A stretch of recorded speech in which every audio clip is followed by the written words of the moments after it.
As Canada continues to battle those wildfires here in the U.S., a smoky haze is affecting some states. News 19 meteorologist Aaron Walker tells us more. Since late April, flames have consumed over 30 million acres of land in Canada. The impacts don't stop at fire's edge, though. Just this week, smoke and ash traveled down the East Coast, making its way as far as South Florida.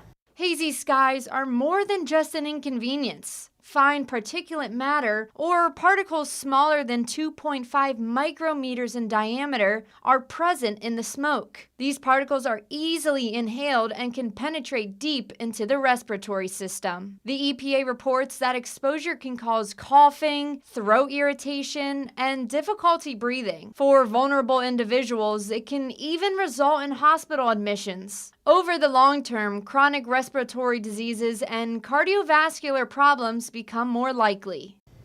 Canada's wildfire season typically ends in October, though unfortunately the end does not seem near. For us here in the Midlands, skies have begun to clear and our air quality is considered safe. For News 19, I am meteorologist Aaron Walker.